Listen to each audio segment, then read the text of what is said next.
As you'll see on the screen at the top, I will tell you where I'm getting the information from. ChatGPT at 10:46, and I'm going to do this just once. It was December 13th, 2025, 10:45 in the morning when this was screenshotted. Okay. In the gray, that is the region where I did my prompt or question. And I'm asking it, define what a large language model is.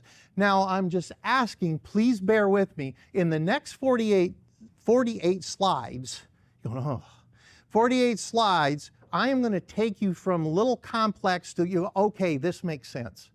And by the time we get done with this, you're going to understand the limitations of large language models. And you will not have to be afraid of them. And here's why. A large language model, LLM, is, and again, this is going to start a little complicated, an artificial intelligence system designed to understand, generate generative AI, and reason with human language by learning patterns from vast amounts of text. Now, this is going to get repeated, and you're like here. A large language model is a neural network on the transformer architecture, and I was going to draw this out. I don't know if you can see this. That doesn't work. Let me get another one. Good.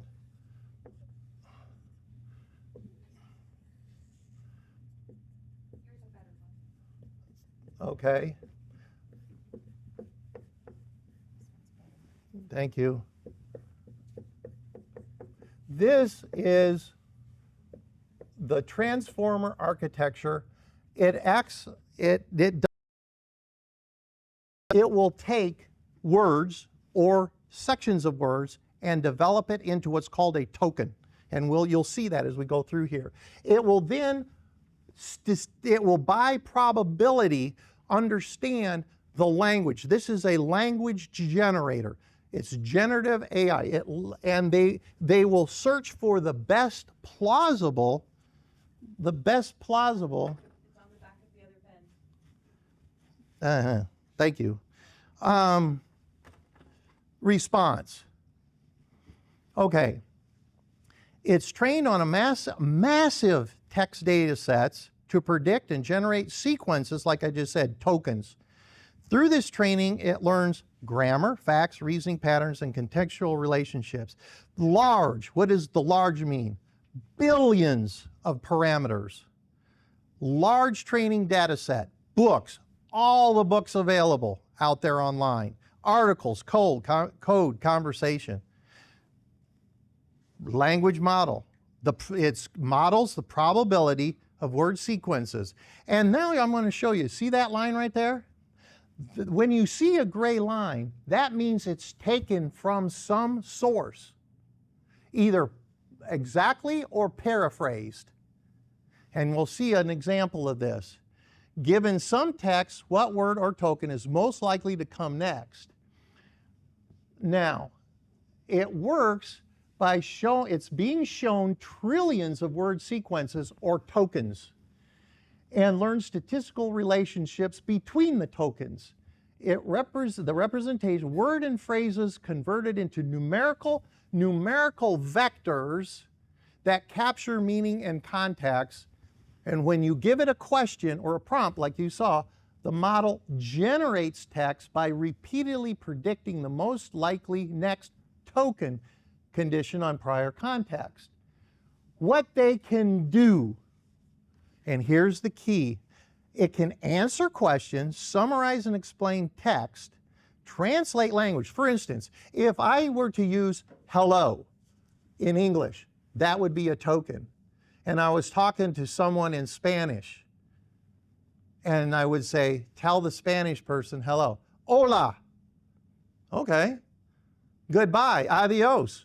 Token. So it could immediately take your token and put it into Chinese, Japanese, French, German. You follow me? It's taking your tokens and translating to what you want it to do. All right. It can write essays, code, dialogue, and reasoning like tasks by chaining learned patterns. Now, this is what they are not, and this is very important to understand. They do not possess consciousness, intentions, or understanding in a human sense. Now, I'm asking ChatGPT, and it is giving me this about itself. They do not retrieve answers from a database of facts. They generate responses based on learned patterns. They can make confident sounding airs called hallucinations. What happened to my screen? That's just a hallucination. That's a hallucination right there. There it came. Hallucinations is just a term that it does not know how to say I don't know. And it'll just put in whatever it thinks is right. And as you'll see as we go through this, here it is, another line. Now, a large language model. And I'll just tell you, I'm going to start using the word token more and more. Large language model, that would be a 3-word sequence or a token. Is a neural network trained on vast amounts of text to predict and generate language, enabling it to perform a wide range of language-related tasks. Keep moving here. So I asked Siri exactly that right there. I don't know where that came from. Now, is this plagiarism? There's no reference here. Is it plagiarism? And I asked the IT guy from Young Harris, he was in here helping me. He said, right now, the law is no. I'm showing you information that I did not write. I can't claim this. I'm telling you it's coming from a large language model like ChatGPT. Is it truthful? There's your problem. Maybe, maybe not. So, that large language model, neural network, trained on vast amounts of text to predict and generative AI language, enable it to perform a wide range of tasks. Okay, so I ask it, and here, if you look, this came from Wikipedia, see how much of this matches. Large language model, trained, learning, vast amount of text designed for natural language processing text. Okay, if it used Wikipedia, you can see it didn't quote it word for word. Did it? It didn't. It's kind of like a paraphrase, or it could have gotten more than one. All right. Again, I'm going to run through these slides as fast as I can. Comprehensive definition of a large language model. Large language model, again, a token is a token transformer-based neural network with token, billions or more parameters trained on token, massive corpora of text, token, self-supervised learning, token, probability distribution of token sequence. Do you kind of get the feel for this? You understand these are tokens, tokens, tokens. And I looked it up. I said, well, what about transformer architecture? What is it?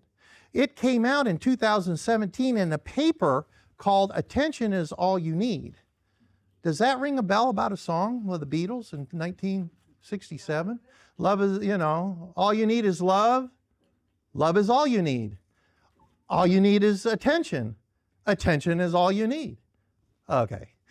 That underlines the modern models like GPT, like Groks, like Gemini. This is all the same thing. Okay. It reads all the words in a sentence at once and figures out which words matter most to each using attention. Older models can't do it. It's faster to train, better long-range relationships, highly parallelizable on graphic processing units, differentiated from computer processing units. Computer processing units are like your administration in the hospital. The graphic are your experts, the cardiologists, the emergency medicine, the experts. But the administration, that's the computer processing. And again, here it is, just saying with the line what this does with attention. Keep moving. Here, and again, this is going from complex to going to simple. It can capture syntax, semantics, factual associations, reasoning like patterns, enabling it to generate, summarize, translate, explain, and analyze text. And that is right there, and I'm not going to get into that at all. using attention mechanisms allows each token to condition on all the others. Okay, historically, it was a shift from rule-based systems and task-specific models to general-purpose foundational models. They do not possess, the LLMs do not possess consciousness, intentions, or true understanding. They just generate outputs by probabilistic inference and can produce plausible but incorrect statements when patterns are misapplied. I want everybody to, now it's going to get easier. Explain it, and that was my prompt. I put in explain it in layperson terms. So what did it do? It took my token, my prompt, and then put that there in simple, everyday terms. Terms, layperson. Well, layperson is simple and everyday. Okay. So it's a computer program that has read an enormous amount of textbooks, articles, websites, conversations, and learned token, how words usually go together. When you ask it a question or give it a prompt, it predicts what word should come next, one step at a time based on those patterns. So it doesn't think, understand. It's good at recognizing patterns in language. And so in my course, it's going to help answer questions. It's going to help explain ideas. I'm not asking it to write a story or email. And it can summarize information, help with problem solving. It's like an extremely advanced autocomplete that has seen most human writing that they produce. But it's guessing based on patterns, not checking facts or having real understanding. It makes mistakes. Why does it make mistakes? Because it predicts words, not truth. Its job is to guess what sounds right, not verify facts. The sentence sounds plausible based on patterns, even if it's wrong. Okay, I tested this. So I put in a prompt, ChatGPT, and you can see it's ChatGPT, and this will give you a little bit of an idea what I'm talking about. So I put in this prompt, finish the sentence. Humpty Dumpty sat on a wall. Humpty Dumpty had a great fall. All the kings hit it. Here's what came back. All the king's horses and all the king's men couldn't put Humpty together again. Does that sound correct? How did you learn Humpty Dumpty? That's how I learned it. Huh? That's how I learned it. Okay, so you feel that that is an accurate, right there. Okay, fine. So I prompted another one. Well, what about the rhythm on this? And here's this kind of interesting. The rhythm or meter of Humpty Dumpty is best described as trochaic meter with variations. Huh? Specifically, trochaic tetrameter, often catalectic, missing the final unstressed syllable. A trochee, stressed, unstressed. Humpty Dumpty. Example scansion, stress, unstressed. Humpty Dumpty sat on a wall. Humpty Dumpty had a great fall. The rhythm or the rhyme the rhyme also uses a rhyme scheme, AABB, strong marching rhythm, typical of nursery rhymes for memorability. In short, boom, trochaic tetrameter nursery rhyme with rhythmic simplification and repetition. Now, would you like to test this even a bit further? I did. So I asked, repeat the complete rhyme, and there it is. That's the way it sees it out in all the books, articles, and it sees that that is what the common traditional way of saying Humpty Dumpty. And that's what it does. It put it together in that format, straight out as probably just one token, all together. It didn't need to come, it memorized that from the get-go, and it just bang, Humpty Dumpty all the way through, no problem. Now, I decided to test it further. Humpty Dumpty sat on a wall. Humpty Dumpty had a great fall. All the king's horses and all the king's men jumped up in glee. Uh-oh, what happened? The last line is a playful variation, not part of traditional rhyme, and it breaks the original rhyme and meaning. And then it put it right back out.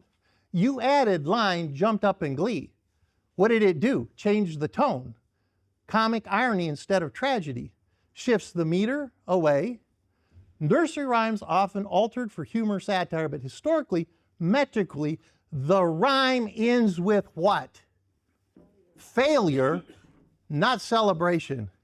Now I'm going to move to options right here. Historically, those that buy options have a 90+% failure buying options. And you can chat GPT that or grok that, and that's what you'll get, especially off of chat GPT. They are failing 90+% of the time. I want you to have celebration, so you be the seller. What is your success rate on the other end? 90+. That means, well, what about the 10%? We'll learn how to handle that in this class. How do you deal with that 10%? There is techniques. Okay, and then this is kind of being, this is, what I'm going to do is quickly move through, it's like eight, how do you find the mistakes? It predicts words, not truth. The sentence sounds plausible, even if it's wrong. It's like someone finishing your sentence confidently without actually knowing the answer. It doesn't understand meaning the way we do. You have personal experience. You have common sense grounded in the real world. You have awareness, cause and effect. It recognizes patterns in language, not reality. Okay, why? Some of the information is outdated. Sometimes they contradict each other. The text is simply wrong. And I'm using ChatGPT in this course, as you'll see. So I want to know, and I want you to know, what the problems can be. It can't check sources unless explicitly designed to. It needs a live search or calculator because it doesn't know what's right and can't look it up. Can't verify claims. It answers by its memory, not active research. Fills in gaps it doesn't know. Humans hesitate when unsure, but LLMs fill in missing details called hallucinations. This is why mistakes can sound confident and detailed. It's usually good at ideas, patterns, and reasoning. Ambiguous, vague questions, it makes it harder. So if a young Harris College student, a senior, a male or female, walk into this room right now, and they have read millions of books, they've memorized how answers usually sound, but they're not allowed to say I'm unsure and cannot check a textbook during the test and can't look for the most current information. And I asked that student, quote for me the current Humpty Dumpty rhyme that I produced. I'll tell you, they'll give me the traditional and have no idea that I changed it, jumped up in glee. You follow me? It does not know that.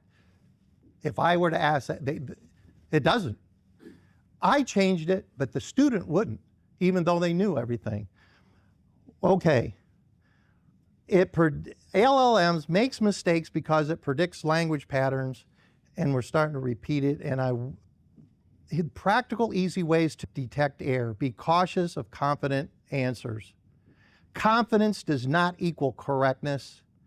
Always verify dates, timelines, numbers, statistics, measurements, quotations, citations. If it's important to rely on, it's important to double check. Watch for invented details. That's a common error. If it sounds plausible but unfamiliar, look for internal contradictions. that can signal a mistake. Ask the question a different way. And I'll do that in this course. I'll ask it more than once, as you were seeing with this. Ask for sources. Yes, what's your source? And this is the screen that I need you to pay attention to. Common sense, domain knowledge. If something violates basic logic or known reality, pause, even if it sounds impressive. What are the known high-risk topics? Be especially careful with medicine and health. We're going to talk maybe a little bit about some medicine, maybe. Law, absolutely. There's going to be law in this course, and taxes for sure. Finance, and of course investing. Safety or engineering decisions. Well, I don't know much about what we're going to do with safety or engineering, but you should always consult trusted humans, like I said at the beginning. Here it is in one sentence. You just don't want to take it for what it says without proving it. Reliable sources. Check but verify. Does everybody remember this? Remember when Ronald Reagan was out there? Trust but verify in the 1980s with Gorbachev. I think it was Gorbachev, yes. And he said, "Doverrier," I'm not saying it right, "no proverrier, trust but verify." And this was for the arms control. Anyway, this is where it comes from. What's interesting is that wasn't Reagan's quote. He didn't make that up. All this time, I thought that was from Ronald Reagan. It wasn't. It was from Suzanne Massey. In the discussions with Mikhail Gorbachev, and Gorbachev was reported to be annoyed, and I looked that up, and apparently he was. But he didn't get terribly annoyed, but he was annoyed.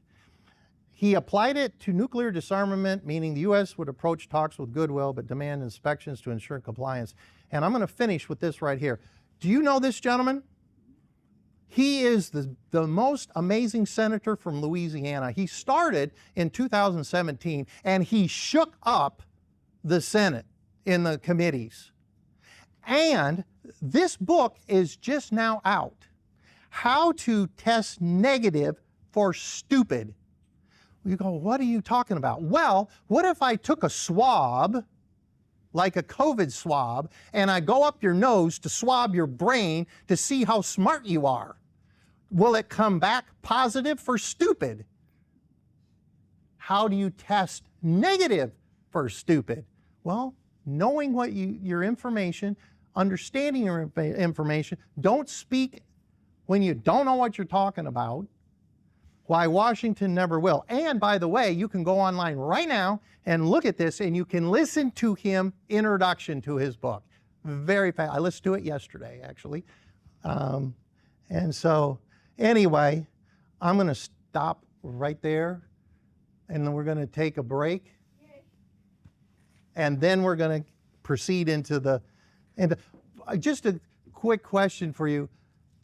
Did what I just went through, did that help you understand better what a large language model does and can't do? Yeah, definitely. Okay, that I needed to have done. Okay, so this is just a quick disclaimer, and this is using Grok. I have a paid subscription to Grok, and it is the one that is creating the images that you will see. They're 6-second images, and I'm the one writing the script, and they're true to life art form, and not to be confused with real world people. So right off the bat, I'm sure you're familiar with Berkshire Hathaway. That was run by Charlie Munger and Warren Buffett. And I was listening to a podcast, and so I took some of the quotes and I then wrote them down. Charlie Munger said, "The best investment strategy is the one you can stick with while half the world loses its mind." Warren Buffett once said, "It's not about being smarter, it's about being more rational for longer." And then Charlie Munger described his wealth building with Warren Buffett. "We got rich by sitting on our asses, not by jumping off cliffs." For me, buying options is like jumping off cliffs. What you will be shown in this class is unique, and I hope you will enjoy what you learn. My goal as your instructor is that you go away amazed at the financial power of selling time. Selling time with Mina Waits.